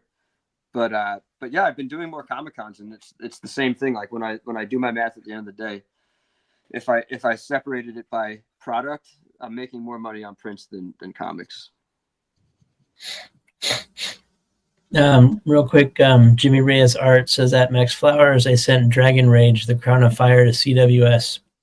If you're at the office, take a peek at it and tell me what you think. I don't think he's going to be at the office for a while. No, dude, I'm in Alaska, but I'll definitely make sure that Brandon sends me a copy. Nice. I didn't think about that. We got Alaska to New York tonight. Yeah, that's a big range. Yeah, no Phoenix. Yeah. What time is it in both your guys' time zones? It's about to be 9 here. It's I don't know. It's about to be 5. It's about to be 5 in Alaska. There you go. Thank you. Okay, so they're a little behind us even. Yeah. Okay. I'm gonna see if I can make some of this screen tone work. I don't know. We'll see what I can do. I'm excited to see this. I love cool screen tone. I wish I had some. Yeah. What does it do, Max? So you know those dot patterns that you see on books? Yeah. This is the old way to do that. It used to be a digital process, or it used to be a physical process before it was ever a digital process. For some reason, I could see Max making parchment to make his own unique comic book. Yeah. I'm gonna make my own parchment. You have so much knowledge; it's crazy to like look at your approach. Like, well, this project needs parchment. So I'm kind of cheating a little bit on this because I'm using a scrap piece. So I'm just trying to see what all I can fit and cover because I don't want to break out a new piece for this. It's so expensive. I think it's probably. I don't know. I don't actually know. Maybe it's like $5 a sheet. Maybe it's more than that. But it's pretty expensive stuff. It adds up fast. Do you get it on Amazon? Yeah, these are deleter screens off Amazon. Okay. That I'm using. I've seen them on Amazon, but I've never had the guts to actually order any. Yeah. So I think what I'm gonna do is I'm gonna do my best here, and then I'll add some touch-up patches. I'm gonna have to step away in a couple minutes. That's Austin, totally cool. is that a Demogorgon Stimpy? It's Chihuahua. So in the book, the Chihuahua's jaw like opens up, like splits open. Oh, dope! All right, it's from Night of Chihuahuas. Cool. But it does look a lot like Stimpy. I kind of had a Stimpy when he started saying that stuff about Ryan Stegman's Stimpy cover. I was so impressed with that cover that I had to kind of work it in here a little bit. So screen tone, there's a couple ways. You can light box it and trace out your design and then carefully cut out your screen tone before you apply it. I'm doing it a little bit differently. So I put on my screen tone, and then now I just need to rub the entire thing and make sure it adheres to the paper really well without too many bubbles, hopefully. Cool. And then we get to the weird part. The weird part? Yeah. This is really awesome. I love how this video we're doing shows 3 very different looks for the same property, right? Or the same characters. Yeah. Totally. So cool. That's kind of what we tried to do in our marketing was, it's a horror comedy. So some of the covers are, more horror based and some of them are fun. And it's been fun because a lot of people have Chihuahuas or, if they have a sketch cover and they want a picture of their cat. Somebody will draw a cat. Oh yeah, those are always fun. I've gone with Nate and David, the writer, to a few different conventions, and I go as like a sketch cover artist, and then so people will want a portrait of their Chihuahua or even other dogs or even cats, and I'll always get to throw in like eyeballs or fingers or like it's gory and crazy, and it's so much fun. And then they love that, to see their dog. It's so crazy how at these events people, when they have pets, they just are like totally into the book. Anything that has to do with pets, I've noticed, like feral and stray dogs and Night of the Chihuahuas, anything with like animals and pets, people, there's just something like instinctual in people to like love it. Yeah, the cover you're just holding, Ian, that one, that's there's a long story behind that, and it's a big lesson in learning about plagiarism and copyright. That was actually lifted from Venom #9, and we had to find out the hard way about homage versus plagiarism. So we had printed out just a few of those covers extra, so those aren't in rotation anymore. But it looks amazing. It does look amazing. What, Marvel was angry about it? No, we went to we were in Hawaii, family vacation, and we went to a store called Other Realms, and the buyer there, his name's Eric. The guy's awesome. And I showed him that book, and he said, "Oh, it's a great Venom 9 homage," and I didn't know about that, so we looked it up, and I'm not done with my book. Pretty spot on. And then we asked a couple artists that are more veteran in the industry, and they were talking about like the line spacing in the teeth, like it's exactly the same. So they said if you do homage, you take that artist's work and you may make your own version of it. But if you're basically tracing, so we did take it down. My wife, who's part of the business, she didn't feel comfortable publishing the book anymore. So, but yeah, kind of a crazy learning lesson. But we were so happy we got that. It looks so awesome. Is it that close? It doesn't seem like it's traced, really. If you look at the line spacing in the teeth, did you look it up? Oh yeah, I'm looking at it right now. Yeah, there's certain parts of it that are like pretty spot on traced. I guess it was reversed. So yeah. Well, and that's too bad because it's a really dope cover. I feel like if they didn't trace it, then you would have been fine. Yeah, the sad thing is I asked the guy 2 times, and he said that he was all original. And I don't know. I don't like being lied to. I mean, that was a pretty blatant lie. So, but Marvel never did anything, right? So technically, you're fine. Yeah, we're fine. Yeah, I mean, it's awesome. It's such an awesome cover. I mean, almost all of our covers are homage. I mean, it's like, yeah. Is that a rule of thumb, or does it have to be homage, or? No, it doesn't. It was just my idea is like, how can we make something fun out of dogs, out of Chihuahuas? So like a lot of homages try to be real serious, I think, and this is just like ridiculous. Like that one right there, Shepherd Fairy.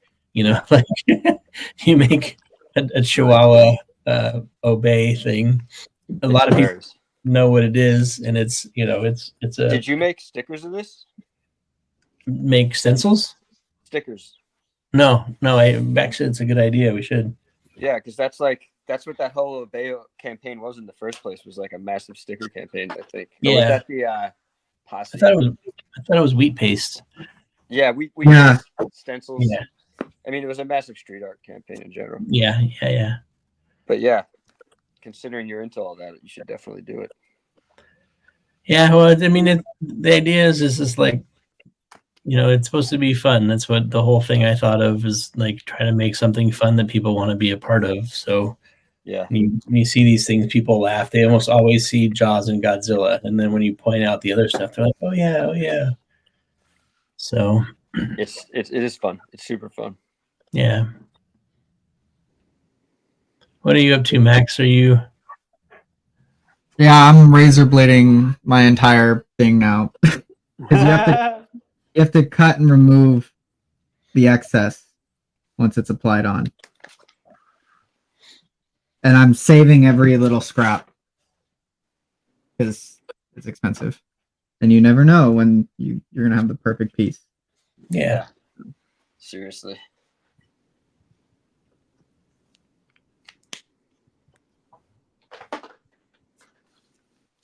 Did I tell you, Ian, that a couple of your students, I met a couple of your students at ASCAP this year? My students? Yeah, they said they were students, or they said that you were kind of like their mentor. Oh no, I know God, what you're talking about. Oh yeah, I know you're talking about Kosuke and Max. yes. Yeah. Max Yeah, Planet. they're younger than me, so I guess they were like respecting the fact that I showed them how to do murals and I was curating and I gave them murals and shit. But they weren't my strictly speaking students. They were like homies, you know. Right on. Yeah. Yeah, they were super, super cool guys, dude. And they had a lot of good things to say about you. And we were talking about you. And I was like, dude, that guy should be part of Super Annie. Do you know what Super Annie is? 100%. Yeah. Okay. Dude, I your mean, I stuff was like- reminds me of that. I got to see Kim Jong-gi draw live 3 times before he Oh passed. my God. And I think what's his name? Hyun? I forget his name. The guy who basically is Super Ani.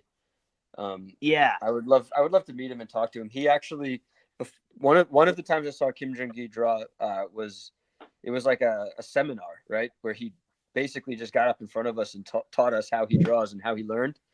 But before he went, the guy who started Super Ani went, and he basically taught us how to draw a face for like, I think he did an hour and a half or something, like super in depth breaking down how the face works. Dude.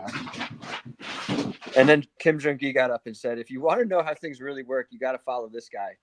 I don't draw like that. I just, you know, he didn't consider himself like a master of anatomy or anything like that. But yeah, it was amazing. That is so freaking cool. I would, Yeah. Oh man. That would be so awesome. Yeah, the first time I saw him draw, he was just drawing in a gallery, and I literally cried. I was like becoming an artist again, and it was such an emotional moment in my life. I was just sitting in this gallery, surrounded by strangers, and we were all just sitting there watching him draw. Like I just started crying. I was like, "This is phenomenal." Damn. Like watching a good movie. Yeah. Yeah.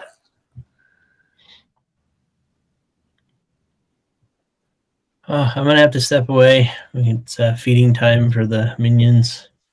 Yo, Nate, Alrighty, man. Meet you like this and do Yeah. this.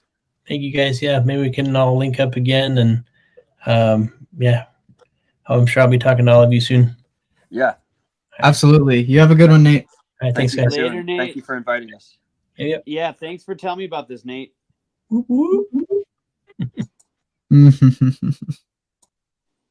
Peace, man. I'm almost done with my piece. Me too. We're getting there. It's just screen tone takes forever. That's okay. But it's super fun to play with. You guys should definitely pick some up. Yeah, I Yeah. mean, considering how much I love like Akira and manga and all these images that are so iconic that I love, it's like I'm long overdue to get some of that stuff. Just play around. Right. Doesn't Daniel Warren Johnson use that a lot? All the time. Yeah, he uses it all the time. Did Ed He's like, Piscor do that, or was his like digital? I think I know he did it sometimes. I saw there's a video where I saw him using it. Yeah, he'll use it sometimes, but it's not like you know what? I don't know. I don't know what he did for the actual book, but I know that he's a fan of it and would use it. Yeah. Hell yeah. It's I know all he that. had like a giant collection of it. I think he did use it. Maybe not all the time in comics, but he would also make a bunch of other art that like, you know, you might not see because he wasn't posting it on social media. and it's not collected in a book, hopefully his family will like, I don't know, release more of his art. They seem Yeah, to who be like knows? they're going pretty hard on like keeping his legacy alive. It seems like it's good to see. Yeah, so hard. Austin, I know you can't make the Eddie P Comic Con. Max, have you heard about that? Are you interested in going, or are you able to go? Or No, I'm not going. I'm up here in Alaska. So it's yeah, pretty far cry for me, but I it'd be figured. cool. Did you find a ride yet? Not yet. Shit. I had a guy suggest like just getting tickets because they're cheap.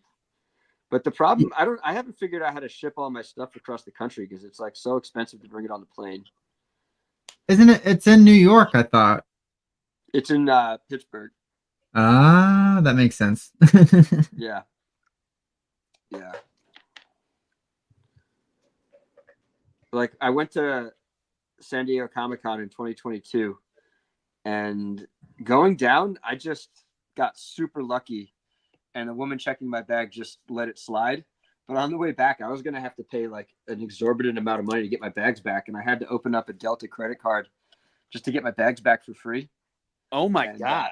Yeah, and I was just like, how do people do this? And then I noticed, people are obviously shipping a lot of stuff, so people do that, but that's not exactly cheap either.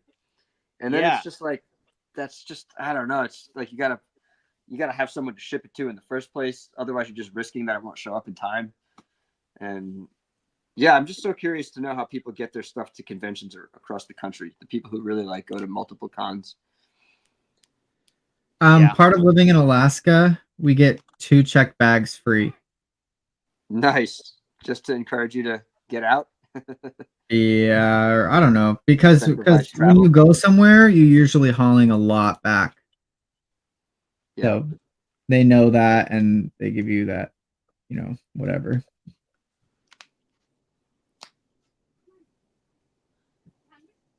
I have never been to Alaska. In all my travels, Alaska remains a place I must go. Yeah, me either. It's very pretty. Where in Alaska are you? Did I hear you say that already? Ketchikan. It's Ketchikan. the very tiny island. It's the first spot for cruises.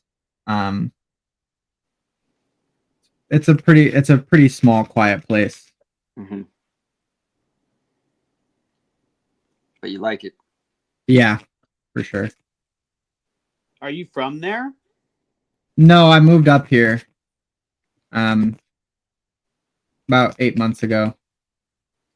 What made you decide to move there? Is there like family there or anything, or? Yeah, family, and California's expensive, and Oh, you were living in California?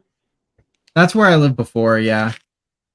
Oh, I love California, dude. I don't know what it is about it, but I freaking, or Southern California. I've never been to Northern California, but I love Southern California. It's beautiful. Yeah, a lot of people from Arizona do. I lived in Arizona for about a year during quarantine. I'm sorry. Yeah, but it's funny that a lot of, I mean, it's because it's just a hop stepping away for you guys, really, and it's like beaches and snow and mountains and stuff. So. Hell yeah. Austin, you're not a fan of Phoenix or Arizona? I don't know. I was born and raised here, and especially like right now, if you ask me in December, I'll probably have a different answer. But right now, the projected heat for this summer is so usually it gets up to like 115, 120, but I guess they're projecting this year that it's going to be 130. Wow, that's ridiculous. I work, so I do. My day job is I'm an asbestos and mold. I'm an environmental contractor, so I abate asbestos and mold, and we have to build these like containments out of plastic, like that looks kind of like a Dexter kill room. And when you're inside of that, in the like 130-degree heat or whatever, I'm gonna die, dude. I'm gonna have a heat stroke. Dude, that sounds super rough. Plus, it's like everything's brown. There's, I love water. There's barely any water anywhere, and it hardly rains. We used to get these like killer monsoon seasons when I was a kid that would last for like 2 months in the summer, and Yep. my birthday is in August, so it was like that's when it would be like really, really kick ass. And now it's like we're lucky if we get a really good monsoon. So I don't know. I'm kind of getting burnt out on the Arizona, Yeah. Well, now I wasn't thinking about that. I always forget about how freaking insanely hot it is down there. Yeah. Oh, It's actually physically dangerous how hot it gets. Like people die every year in Arizona from how hot it gets. Wow. hell yeah, every year. And out by me, I live out by the Superstition Mountains where the Lost Dutchman's gold mine is. And it's crazy how many people go looking for that lost gold mine and they die. Seriously? Yes, dude. It's There's always like it always blows my mind when this day and age people that still happens to people, but I guess it makes sense. People are more out of touch with reality and nature than ever before. They don't know what the hell they're doing. for sure.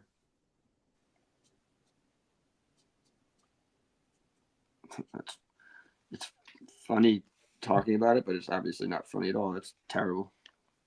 Right. Yeah. I guess it's that old like the Darwin Awards or whatever. Well, just don't put yourself in dangerous situations. Yeah.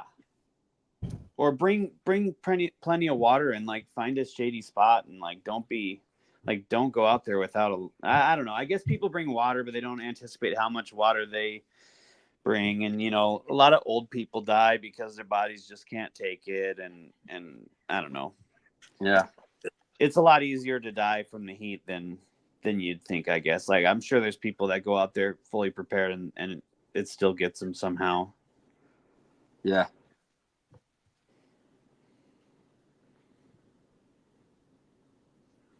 All right, we're touching up my piece, and then if everybody wants to hold theirs up or show theirs off, I'll full screen everybody's stuff. Yeah. Ready And you when can do Right now? your sign off and your plugs, your final plugs.